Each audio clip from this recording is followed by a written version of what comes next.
In this video, you're going to learn how to use the filter tool in Excel to only show the data that you want to show in a table of data.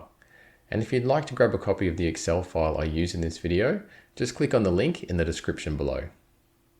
Okay, so what we've got here is a table of information where we've got store names, dates, product IDs, product names, and amounts of some sales, so we can change the way the data is displayed. Now, it's important to note that if you're going to use a filter, you do need a header row, which we have here in row 1. And the reason for that is that the controls for the filter are going to be in the header row. So let's see how that works by applying a filter to this table of data. So the first thing we need to do is just click anywhere on the table of data. And then we need to go up to the ribbon and go to the Data tab, and then click on the filter button. And as you can see, a bunch of drop-down arrows have been added to each cell in that header row, and those are the controls that I was just talking about. Okay, let's do our first example now. And what we want to do is we only want to show the sales for the Paddington store. So the way to do that is to go to the store column and click on the drop-down arrow for the filter, and then come down to this section where we can select the store names. So you can select and deselect each store name individually if you like, or you can just click here to select all and deselect all. So let's just deselect all the stores and then select Paddington and then click on OK. And as you can see, the sales for the other stores have now been hidden and only the sales for Paddington are showing. Now, if you have a look at the row numbers on the left-hand side, you can see that the numbers for the rows that are displaying have turned blue. And you can also see where the rest of the data has been hidden there between row 7 and row 18. So these kinds of changes will happen whenever you use a filter.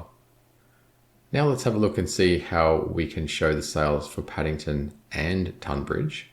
So if we go back up to our filter button and we just check the box for Tunbridge and leave the box checked for Paddington and click on OK, now you can see that we've got the sales for both stores showing and the sales for any other stores have been hidden. Okay, so that's how you can apply one filter. What if you wanted to apply a second filter? Let's do an example where we want to show the sales of just the extra large TVs for both the Paddington and Tunbridge stores. So if we come up to the filter button for the product name, you can see once again that we can select and deselect each of the products. So let's deselect all, and then we'll select extra large TV and OK. And now you can see that all we've got are the sales of the extra large TVs for Paddington and Tunbridge. And you can also see over on the left that a lot more rows have been hidden. So there's rows hidden between 2 and 6, and 6 and 9, and 9 and 18. Okay, so there's a couple of ways that you can clear these filters if you don't want them anymore. The first way is to come back up to the Data tab on the ribbon and click on the Clear button, and that will clear all of the filters. So I won't do that for the moment because I want to also show you that you can clear the filters one by one. So let's go back into the product name filter and click on this button here for Clear Filter from Product Name. And as you can see, that's now showing all of the products, but just for the stores Paddington and Tunbridge. So we've cleared the product name filter, but we still have the store filter on. So to get rid of that one, we can just click on the Store Filter button, click on Clear Filter from Store, and now we have no more filters on our table of data. You can also use these filters to search for specific data and just display the rows that have that data. So let's do an example where we only want to show the rows that are sales of TVs. So if we come up to the product name filter dropdown and we go to the search box and we type in TV, you can see that it's automatically selected extra large TV and small TV. So if we click on OK, you can see there that we're now just showing the rows that have TV in them.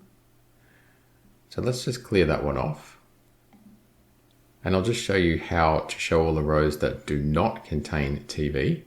So if we come back to our drop down and we go to text filters, you can see there that we've got a whole bunch of different things that we can choose from. We've got equals, does not equal, begins with, ends with. We've got a custom filter down the bottom, but we've also got contains and does not contain. And we're going to choose does not contain. And the text that we want to search for is TV. And OK. And now we're showing the sales of all the products that do not contain the text TV. Okay, let's clear that one off.